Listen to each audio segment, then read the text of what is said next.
I will take here Sam, because Sam hasn't asked one. So Sam, go for it. You can unmute yourself. Assalamu alaikum. Thank you so much for your time. Nice. I'm a revert.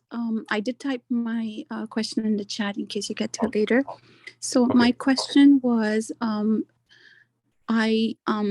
still in the process of learning. So when I sit for prayers, I don't know the right names yet. I used to put the atiyato on the mat, the prayer mat, and read them. But I was advised not to. To do that until I learn and just do Surah Fatiha for some reason. So that was my first question. Is it okay if I tape my readings on the mat so when I'm sitting down? Because the standing positions, I remember them now. But when I'm sitting down, I kind of get confused. So that was my first question. And the second question was, because I don't know the order of surahs and I know limited surahs, I just read the surah that comes to my mind after Surah Fatiha. So sometimes it's Surah Nas or Surah Falaq or Surah Ikhlas. But the teacher I'm learning Quran from advised me that I have to read them in the right sequence that they're in the book. So those were my two questions. Thank you so much. All right, you're welcome. Okay.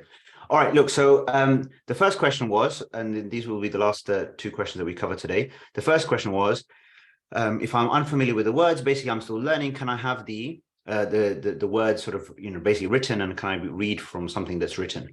And the answer is yes, definitely you can do that. There's not a problem. I don't know why people say the things that they say sometimes in terms of, no, you can't do this, you can't do that, and this is a problem, that's a problem, right? You're learning, you're trying to figure out, you're not saying this is what I'm going to do forever, you're just trying, you're transitioning to, and you're newly sort of doing this. So yeah, you need it in front of you to help you, that's not a problem. You use it, and then that way you can become fluent, you can be comfortable in it, etc. And probably very quickly you will learn it anyway, and then you won't need it. So I think that's not a problem, that's fine. And not just for those words, it could be potentially for other things, other aspects of the prayer as well, if necessary. Okay, so that's not a problem. Now, look, one thing you need to appreciate is that on all of these kinds of points, there are different views. Okay, there are different views.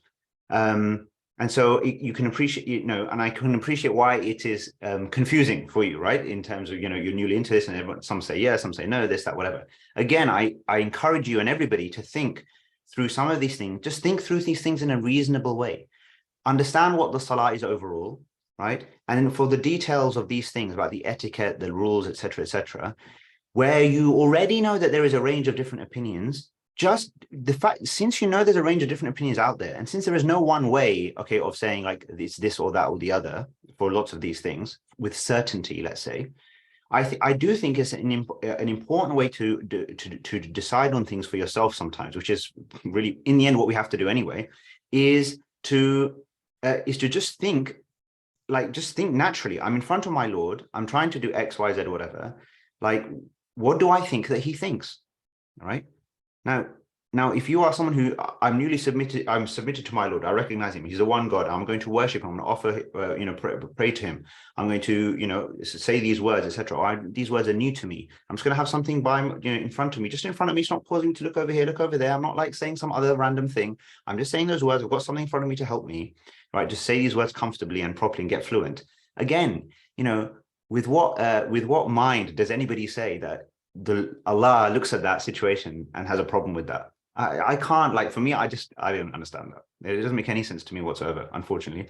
Maybe I'm missing something, but it doesn't make any sense, right? It just does not make sense. Okay, Allah doesn't look at that situation and think, yeah, she's really not taking me seriously. No, it doesn't compute. Okay, so that's fine. I'm just going into that in a bit of detail because it's the conceptualization is so important. How do we see Allah fundamentally?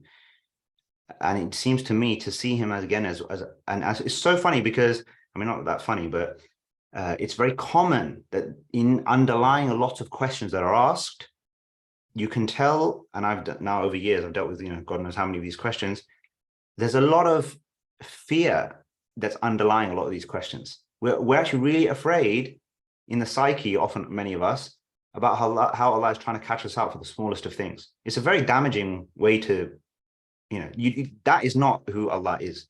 The Quran does not give you the indication that is how Allah is. Okay, so we shouldn't conceive of him in that way. It's very important, very important. That doesn't mean we don't take things seriously. Of course, I mean, I'm the first one to emphasize that. We take things seriously, but we our balance sometimes is not quite right. Okay. And in terms of the other point, your teacher is correct that yes, ideally you would in the verses or the chapters that you recite after Surah Al-Fatiha in the units of the prayer should be ideally sequential. Yeah, ideally should be sequential. So if you're going to do Falaq and Nas, then in the first unit do Falaq, and in the second unit do An-Nas.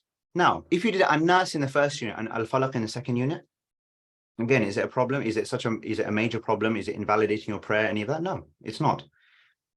But respect the etiquette of it. Keep it in order. That is better. It's better. There's certain etiquette, so keep it to that. If you mistake it, or in the stress of it, you do this or that, whatever, then again, it's not a crisis. It's not a problem. Technically speaking, even if you did the same surah each time, you did Ikhlas, and then Ikhlas again, and then Ikhlas again, and then Ikhlas again, in all 4 units of the same prayer, that's also not a problem. That is also not a problem. Okay.